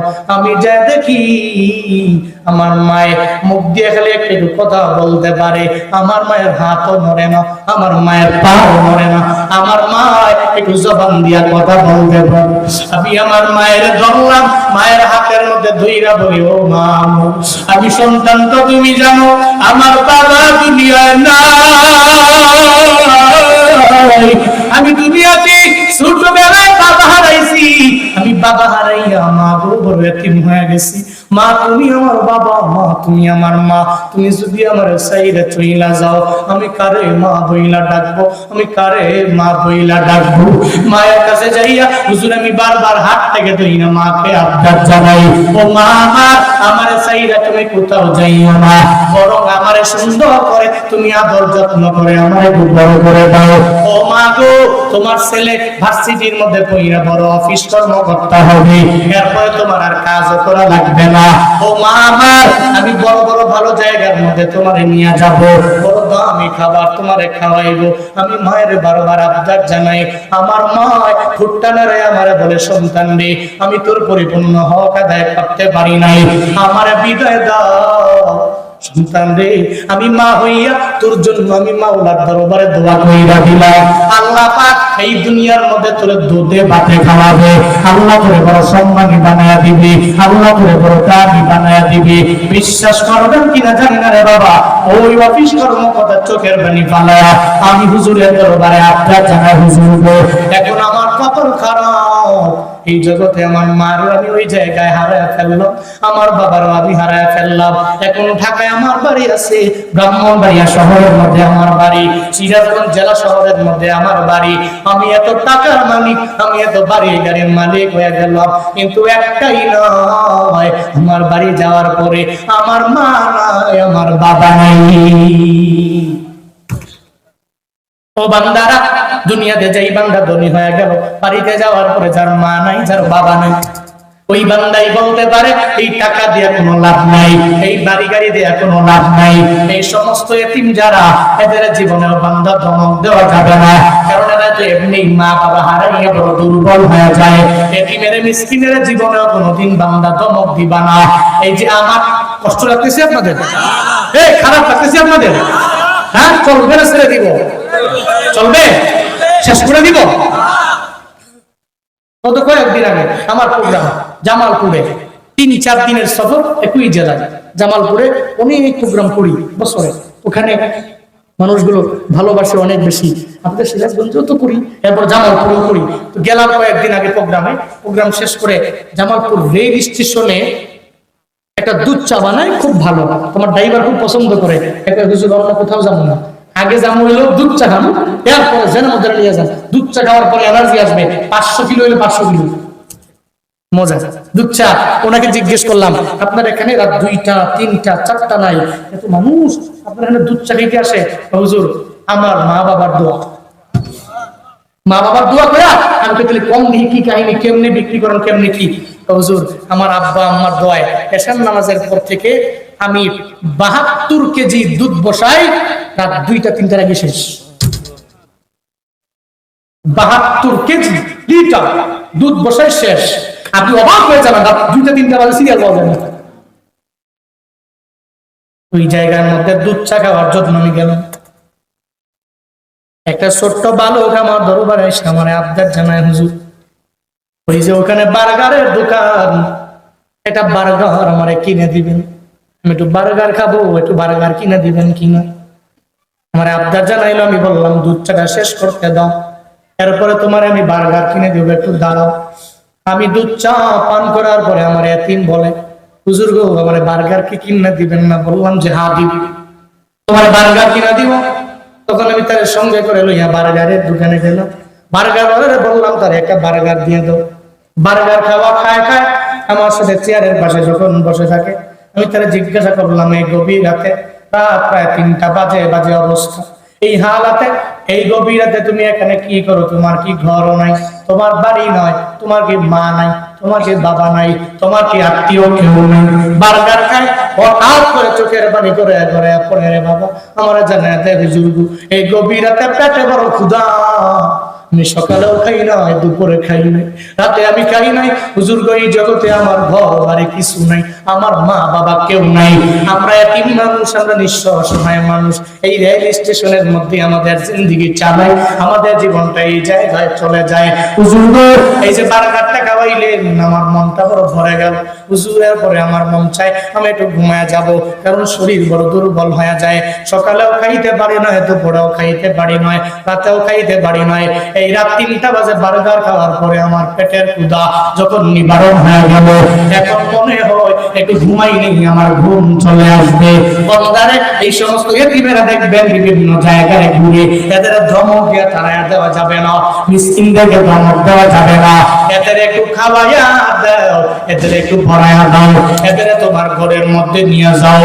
আমার মায়ার নবী এতিমের ধমক দেয় না, মায়ার নবী মসজিদে নববীতে যাওয়ার জন্য রওনা। যখন নবী রওনা করে প্রতিমধ্যে যাওয়ার পরে একটা খেলার মাঠের মধ্যে কতগুলো বাচ্চা খেলাধুলা করে। একটা বাচ্চা যখন খেলে না, আমার নবী তার দরবারে যায়, এই শিশু বাচ্চা সব খেলাধুলা করলেও তুমি কেন খেলো? হুজুর গো, আমার এই দুনিয়াতে ঘর বাড়ি নাই, আমার মা বাবা নাই, এই টেনশনে খেলাধুলা করবার মন চায় না, আমার মনটা খারাপ, এই জন্য আমি এই জায়গায় দাঁড়ায় রইলাম। আমার মায়ার নবী কয়, ও এতিম আয়, আমি তো তোর পরিপূর্ণ কদর বুঝি, আয় আয়, আমি তোর সঙ্গে করে নয়া আম্মা জান, তোর আম্মা জান আয়েশার ঘরের মধ্যে নিয়ে যাব। এবার এতিমকে নবী সঙ্গে করে নয়া যখন রওনা, এতিমকে সঙ্গে করে নিয়ে যখন আম্মা জান আয়েশার ঘরের মধ্যে যায়, মায়ের নবী কয়, আয়েশা, আমি তোমার দরবারে এমন একজন এতিমের নিয়ে আসলাম, এই এতিমের আমি তোমার কাছে দিয়া দিলাম, তারে একটু গোসল করে দাও, সুন্দর করে একটু কাপড় পরায়া দাও। আম্মা জান আয়েশা যখন তারে পরিপূর্ণ কাপড় পরায়া দিলেন, এরপরে গোসল টোসল করায়া শেষ করার পরে যখন নবীর কাছে দিয়া দিলেন, নবী কয়, এতিম রে, আয় আয় আয়, আমি তোর সঙ্গে করে লইয়া মসজিদে নববীর মধ্যে আবার ফিরে যাব। এতিমকে আমার নবীর সঙ্গে করে লইয়া রওনা। আমার নবী যায়, আমার নবীর শৈশবের কথা মনে পড়ে যায়, চোখের বানি ফালাইয়া আমার মায়া নবী জানায় দেয়, এতিম রে, আমিও তো ছিলাম তোর মতো এমন একটা এতিম, আমার বাবা তোর আমি পাই নাই, আমার মা তোর আমি 6 বছর বয়সের মধ্যে হারাইলাম। ও এতিম রে, এই মক্কা নগরীতে আমি ছিলাম বড় এতিম, কাফেররা আমারে মাইনা নেয় নাই, যার কারণে আমি মদিনায় চলে আসলাম। অনেক যুবকেরা এই মদিনায় আসার পরে আমারে গ্রহণ কইরা নিল। ও এতিম রে, আমি জানি তোর কি পরিমাণে কদর, কারণ এই জগতে তোর মা নাই, বাবাও নাই, আমার মাও নাই, আমার বাবাও নাই। ও এতিম আয়, আমার ঘাড়ের মধ্যে উঠে যাও, আমি তোরে সঙ্গে করে নইয়া আমার ঘরের মধ্যে নিয়ে নিয়া আমি তোরে মসজিদ নববীর মধ্যে নিয়ে যাব। এতিম কয়, নবী গো, আপনি অনেক দামি মানুষ, আপনি অনেক সম্মানী মানুষ, ও নবী আমার, আপনার ঘরের মধ্যে আমি উঠতে পারি না, আমি হাইটা হাইটা যেতে পারবো। নবী কয়, না রে, আজকে থেকে তুই আমার ছেলে, আমারে বাবা বলবা, আর আমার বিবি আয়েশারে তুই আম্মা বলবা। আমি নবী আজকে থেকে তোর বাবা বললাম, আর আম্মা জান আয়েশা তোর আম্মা বলে তুই ডাকবা। আজকে থেকে তুই আমার ঘরের সদস্য। ও এতিম আয়, আমার ঘরের মধ্যে আয়, আমি তোর সঙ্গে করে লয়া যখন মসজিদে নববীতে নিয়ে যাব, আমার মাওলা আমার প্রতি রাজি হয়ে যাবে, আমার আল্লাহ আমার প্রতি এত পরিমাণে সন্তুষ্ট হয়ে যাবে, হাসরের ময়দানে আমি আল্লাহর কাছে বলতে পারবো, আল্লাহ, আমি এতিমের আমার ঘরের মধ্যে নিলাম, মসজিদে নববীর মধ্যে আমি তাকে ঘরের মধ্যে নিয়া এরপরে নিয়া নিয়া চইলা গেলাম। এর মানে বোঝা গেল নবীওয়ালা গুণ হলো, এতিমের নবীরা ধমক দেয় নাই, এতিমের তারায়া দেয় নাই। নবীওয়ালা গুণ, নামাজীদের গুণ, জান্নাতীদের গুণ হলো, এরা মিসকিনদেরকে ধমক দিয়ে তারায়া দিতে পারে না, এরা এতিমদেরকে ধমক দিয়ে তারায়া দিতে পারে না। যারা মিসকিন পাইলে খাওয়ায়, যারা ভিখারি পাইলে খাওয়ায়, এরা জান্নাতি। ঘোষণা আমার না, চিল্লায়া বলো ঘোষণা কার ঘোষণা? জোরে বলে না, কার ঘোষণা? ওই যে জাহান্নামীরা বলতেছে, আমরা তো মিসকিনকে খাওয়াই নাই, এর পাইলে ধমক দিছি, এতিমরে পাইলে ধমক দিছি, ভিখারি দুয়ারের সামনে এসে কান্না করলো, ভিখারিকে বিন্দু মাত্র পরিমাণ গুরুত্ব দিই নাই। এমন কিছু ব্যক্তি সমাজে আছে না নাই? দেখবেন ভিখারি দেখলেই ধমক, এর ভিখারি দেখলেই ধমক, উরি বাপরে বাপ, হ্যাঁ মনে ভিখারি দেখলে মাথা গরম হয়ে যায়। এমন কিছু ব্যক্তি আছে না নাই? এই জন্য ভিখারিকে দেখলে জীবনে কোনোদিন ধমক দেওয়া যাবে পকেটে নাই। আল্লাহকে ওয়াস্তে মাফ করেন, ইন ফিউচারে মুলাকাত হলে আমি আপনাকে দেওয়ার জন্য চেষ্টা করব, আল্লাহকে ওয়াস্তে মাফ করেন। এটা বললে গুনাহ হবে, কষ্ট হবে, কিন্তু ভিখারির মনে কষ্ট যাবে না, এতিমের মনে কষ্ট যাবে না, মিসকিন যে তার মনে কষ্ট যাবে না।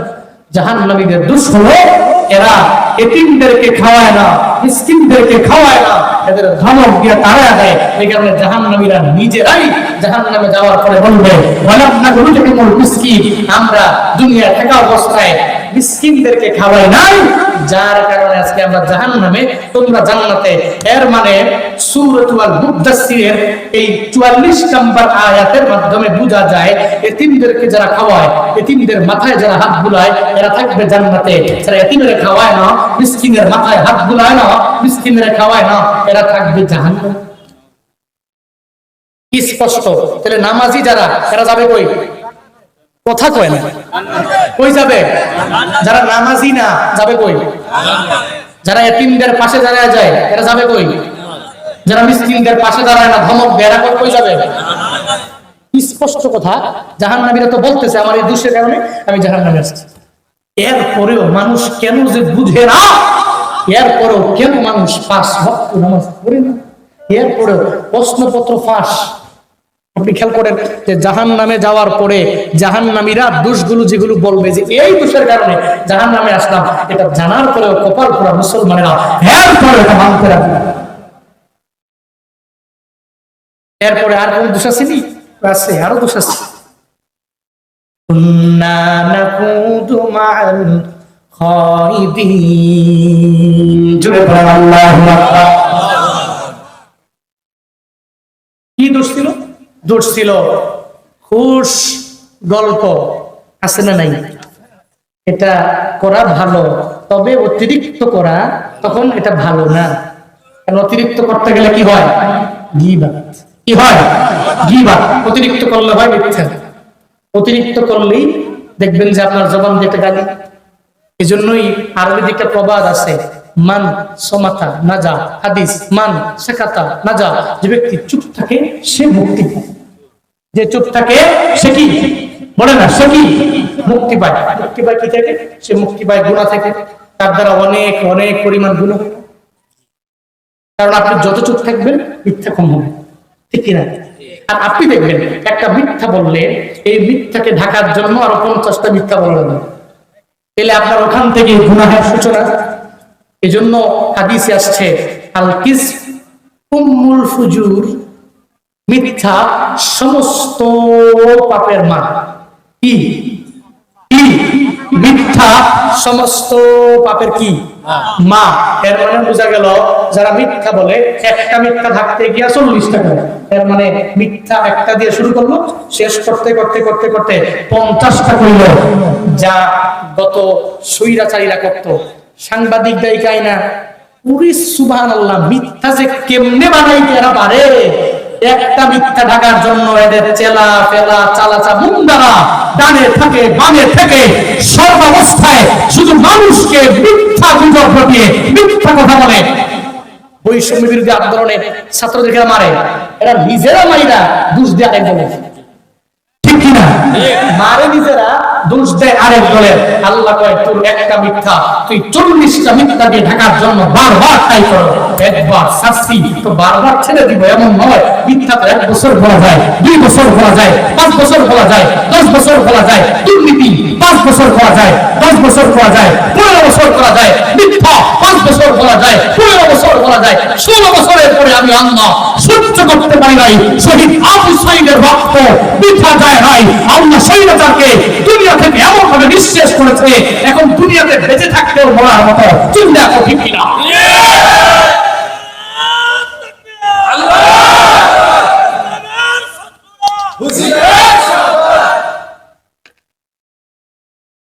এখন বেঁচে আছে, বেঁচে থাইকেও মরার মতো।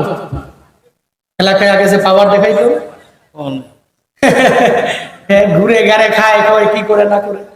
এর নামও তো কেউ নেয় না, নাম নিলেও ডরে খাইছে, এর নাম নিয়ে থাকিস না দোকানে।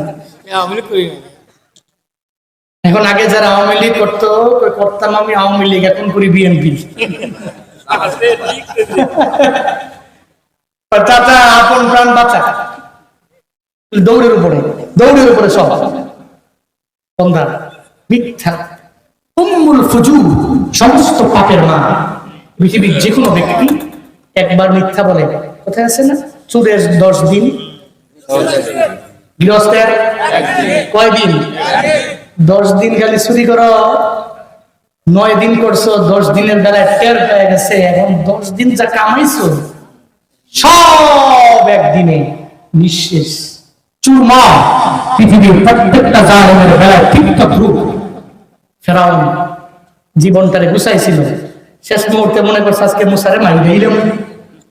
মুসারে মারার জন্য দৌড়ায় দল বল নিয়ে। মুসা নবীর জন্য আল্লাহ রাস্তার ব্যবস্থা করে দিয়েছে 12টা নীল নদ পাড়ি দিয়ে মুসা নবী চলে গেল। দেখছো আমি ফেরাউনের কি বাবার আমার জন্য অত রাস্তা। রাস্তায় উঠার পরে নীল নদে চুবায়া ডুবায়া একজন এই দুনিয়া থেকে নিঃশেষ করে দিয়েছে। তিনি কে? আল্লাহ। তিনি কে? আল্লাহ। নমরুদ জীবনটারে গুছাইলো মিথ্যা মুথ্যা দিয়া। নমরুদ কয়, হ্যাঁ ইব্রাহিম, তোমার খুদারে কও ওই মাঠে আয়ো, যুদ্ধ হইবে। কার লগে যুদ্ধ করবো? বলে না কার সাথে? হ্যাঁ, আল্লাহর সাথে যুদ্ধ করবে। তোমার রবের ডাক দাও, কার লগে যুদ্ধ হইবে। পরে গেছে ময়দানে যায়, কয়, এই ইব্রাহিমের খুদা, মারলাম তীর একটা মারছে, প্রথম আসমানে মারলাম, পারলে আমি নমরুদের সাথে যুদ্ধ করার জন্য আসি। আল্লাহ কয়, তোর লোকে যুদ্ধ করার জন্য আমি যাব? আমার তো একটা মশার দল আছে। আল্লাহ পাক এদেরকে বললেন, আদেশ দিলেন, এই তোরা যাও, নমরুদকে সাইজ করতে আমি আল্লাহ কেন যাব? আমার পারি তো মশাই তো যথেষ্ট। সেনাবাহিনী ইব্রাহিম নবীর লাগে নাই, আল্লাহ আসতে হয় নাই। আমার রবের কুদরত, আমার রবের কারিশমা, মশায় আইসা কামড়ায়া, আরে এমন কামড়াইছে, এদিকে ডানে কামড়ায়, বামে কার কিসের তরবারি আর কিসের তীর আর কিসের বললাম সব খালি দৌড়ের উপরে। আরে মশাইছে। আর এখন তো কোন ঝামেলা টামেলায় পড়লে ব্যক্তিগত গাড়ি আছে, ব্যক্তিগত বিমান থাকতে পারে, ব্যক্তিগত হেলিকপ্টার আছে। ওই সময় তাও তো নাই ভাই, এখন তা নাই, এখন তা নাই, ওই সময় তা নাই, এখন তা আছে। এই জন্য পালাইতে পারে, হতে পারে না। দৌড় দৌড় করে মশাই কামড়ায় কেন? নমরুদ কয়, কি রে তোরা আজকে না মশাই কামড়ায় নাকি? আরে আমি নমরুদের দেখ মশাইও ডরায়, আমারে কামড়ায় না। কিন্তু মশাই কামড়ায় না ঠিক ওই যে লাইনের মতো ন্যাংরা মশার আল্লাহ আদেশ দিয়েছে, তুই নমরুদের নাক দিয়ে ঢুকবি, মাথায় যাবি, সব দিকে তো কামড়ায় যাবি, দূরে করবো, আর নমরুদের তোর মাধ্যমেই শেষ করবো। আল্লাহু আকবার পড়বেন না? আল্লাহু আকবার জোরে পড়বেন না? এটা রবের খেলা, এটা রবের কুদরত। কার কুদরত? জোরে বলেন না, কার কুদরত? এবার নমরুদ বাসায় যায়, কই কি রে মাথায় গুতা মারে গাড়ি, মাথায় খালি গুতায়, পরে নিজেকে থাপ্পড় মারছে, মজাই তো লাগে, একটু আরাম পায়, 2-3 মিনিট পর আবার নিজে থাপ্পড় মারে, আরামই তো লাগে। আবার থাপ্পড় মারে, আরামই তো লাগে। এবার মনে মনে ভাবে, নিজে নিজে কত নিজের মারব, এবার মারার জন্য অবশ্যই একজন কর্মচারী ভাড়া করা লাগবে, একটা জরুরি হয়ে গেছে। এখন কর্মচারীরে আমার সামনে রাখবো, তার ভাড়া দিয়ে বেতন দিয়া, হ্যাঁ তুই আয়, তুই খেলি একটু পরে পরে খেলি, আমার মাথায় থাপড়াবে না, একটু থাপড়ায় আরাম লাগে, আবার দে, থাপড়ায় আরাম লাগে, আবার দে। শ্রী কেরামগণ বলেন, টানা 40 বছর পর্যন্ত এক টানা এই মশায় তাকে এত পরিমাণে একেবারে তিলে তিলে তিলে তিলে তখন অধৈর্য করে ফেলেছে।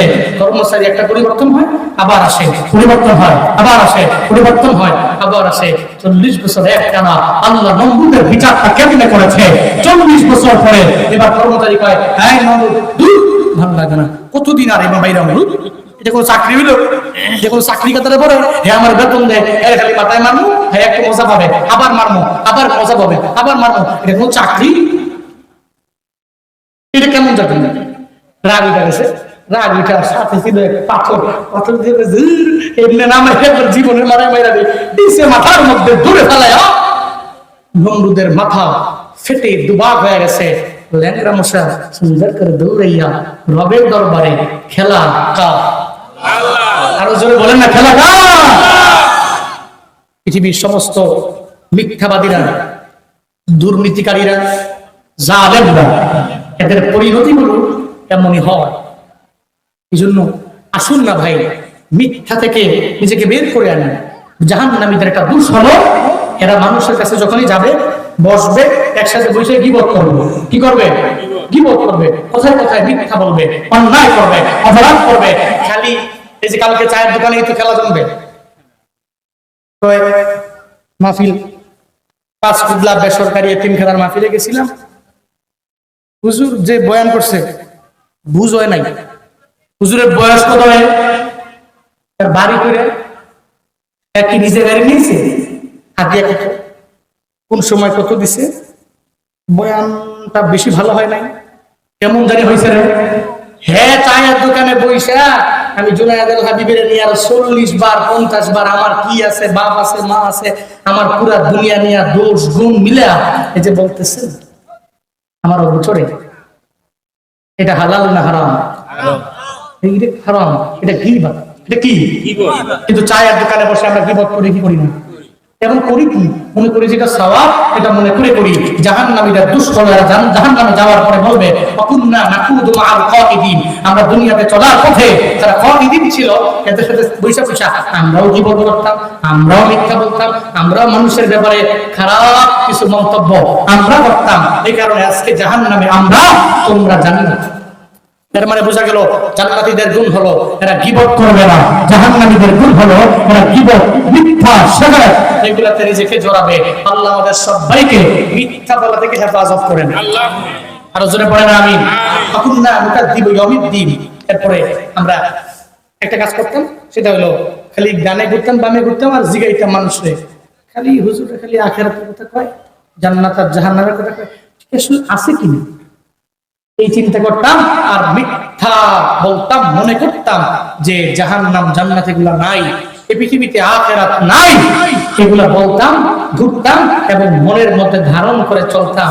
কিন্তু কপাল খারাপ, আতানাল ইয়াকিন, এখন সেই দিনটাই তো আমাদের সামনে চলে আসলো। এখন আসলেই জুনায়েদ আল হাবিব বলছিল জান্নাত জাহান্নামের ব্যাপারে, আরে হেসাই এই জাহান্নামে তো আসলেই আইসা পড়ে গেলাম।